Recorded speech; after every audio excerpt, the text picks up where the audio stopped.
today is a day where the glory of God is showing in the town of Empalme,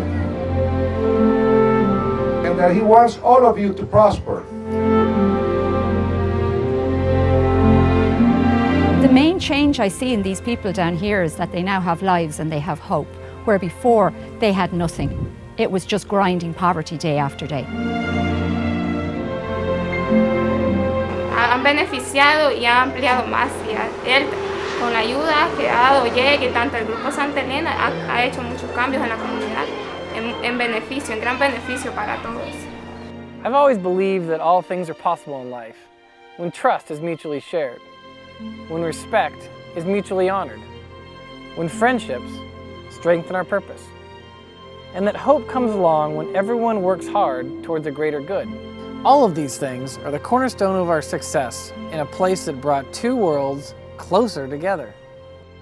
It's very easy to be proud of the results because those connections and those friendships have produced amazing things. Without them, I'd still be digging ditches at a baseball field right now. I've been asked if this was my vision 8 years ago.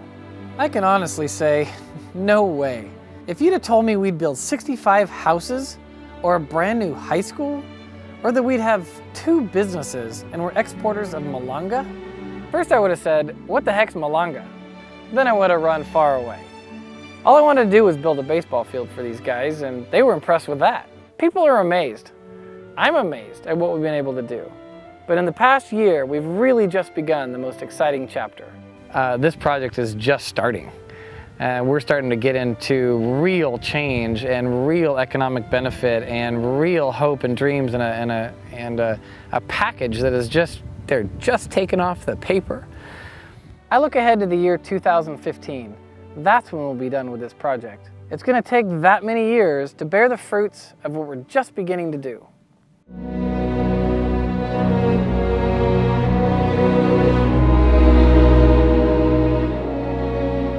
Today, I'm happy to have been able to achieve all my effort and to be able to enjoy my house with my children and you on this long-awaited day. When we gave out the last set of keys this year to the final 21 families, we once again experienced the joys of moving them from their shack to their palace. We watched their fears give way to a deep trust that brought with it a new feeling, a new excitement for living. And if you'd have told me that Harold, the young man that was shackled to the walls of his home before we helped make him well, was sitting in the front row at our inauguration, those are the miracles that bring the glory.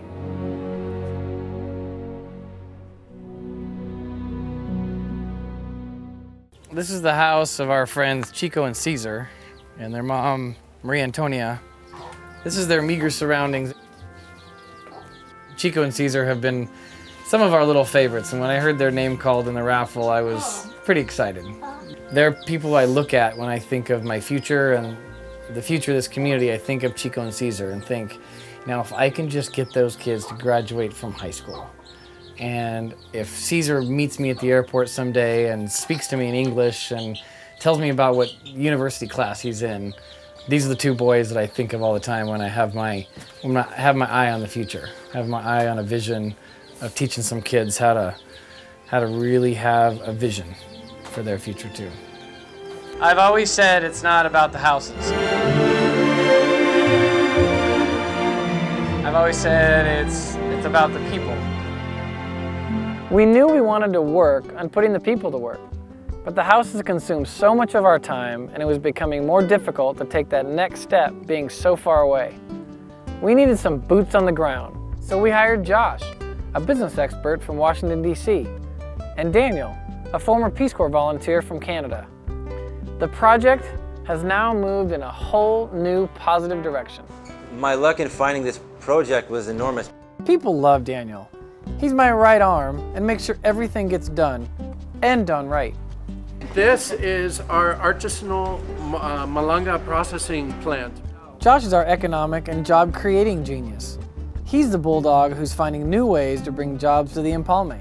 Without the job part of this, if it's just focused on education and without really focusing on jobs and economic development, we're going to have some of the best educated street vendors in Nicaragua who are going to be selling things to the buses passing through, and I don't think that's obviously what anyone wants. So I think that's the urgency of this next phase in the project.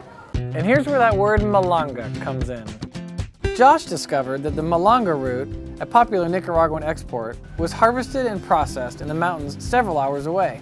Well, there's tons of malanga up in those mountains. So we're now trucking in the supply, and we opened a processing center directly across from our new houses. Part of the process, we have about 35 women working at any given time. The beauty, you know, of a woman who before was only working 3 months out of the year, if she's working now 7 or 8 months out of the year, is that she's giving some money to her children who are going out and spending money in pulperias that they weren't spending before, and so the person who's running the convenience store is also making some more money. The money multiplier is where it all starts. If they can get them going, and then they'll fix up their houses and have some money to send those kids to the high school.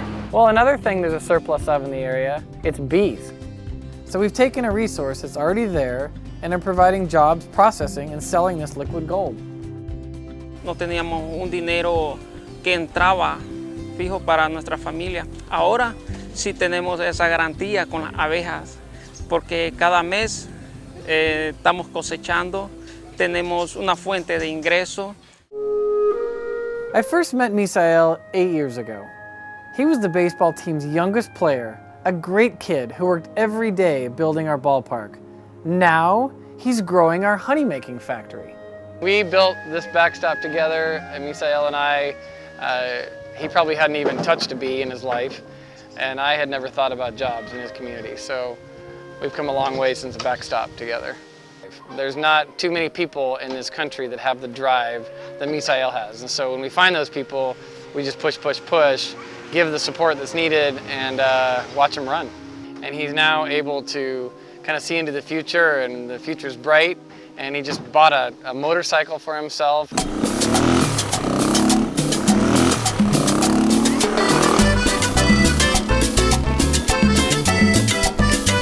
Just rides all over the place. You just see him cruising back and forth in Empalme, and he crashes all the time. So I've had a chance to take him out and show him how to use his motorcycle. There's no doubt about it. We're seeing the benefits of jobs in this community. And we'd be failing if all we did was houses and education. This is just the beginning, and we're totally committed to going all the way to the end. We actually have to hold their hand, lead them along, and show them the way. And that takes more time than building a house.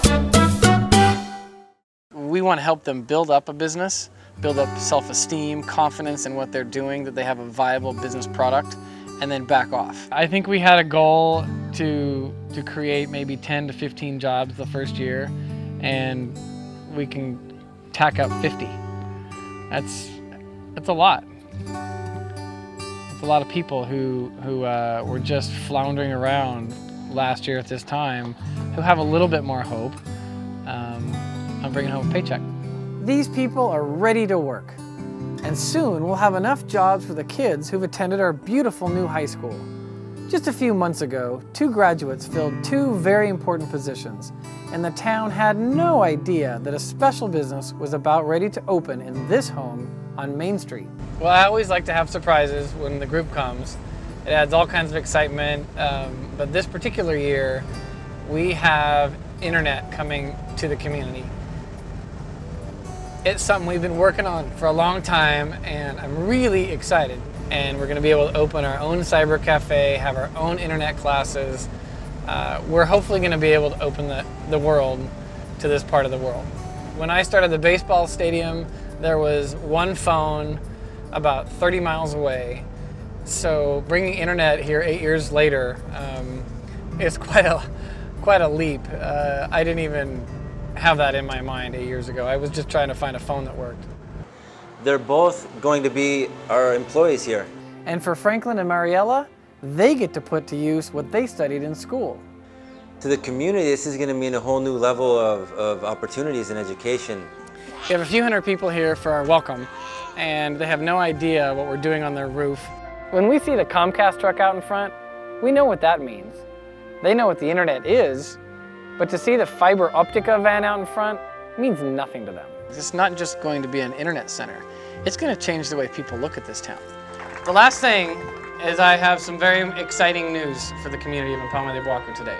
As of 20 minutes ago, we have connection to the internet in Empalme de Boaco.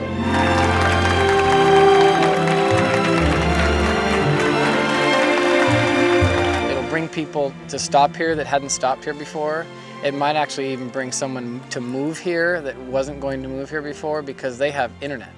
They have an access to the outside world. Add that to, oh, and I can get a job, and wow, the street's cleaner, and there's a new gas station across the street from the internet cafe, and there's a new school.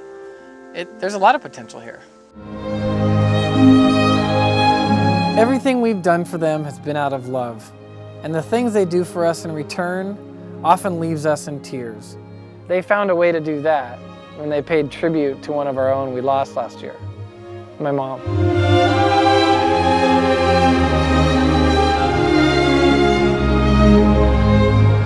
Seeing her name up there on the wall was a little bit more than I could handle for the day. This brand new high school will be known as the Scheideman Institute. If you knew my mom, she loved kids and kids loved her. With her passing, that was quite a hit to this community. And people will wonder why and who that is 20 years down the road, and they'll get to listen to a story about a great woman. And we might be long gone in 20 years, but Scheideman's name will be there forever, as will our reputation. For those of us who have lost our parents, this is a great honor for us.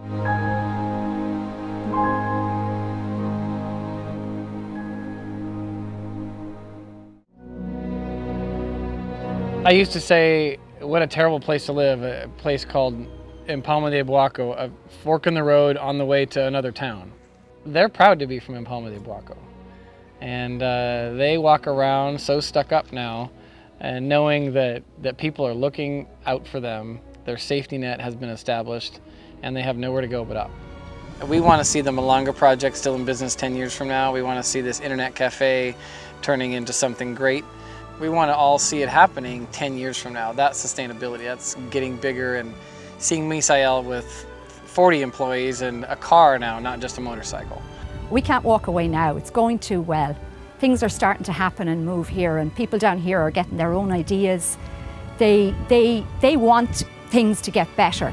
They need help. It's an investment with these people's lives. They are going to sustain what Jake's introduced to them for as long as they want, and their children will, and their children's children. It's special. By giving to this community, we are paying forward and changing the lives in this community, and if this community can change communities around it. I'm continually humbled by the blessings I've received from this project. And I'm so thankful for every single person in the Napa Valley and around the world who have given their time and their money and their thoughts for this project. I thank God that our paths cross with the people of Empalme de Boaco. And I know for certain they thank God every day that people around the world want a better life for them. I know that for a fact.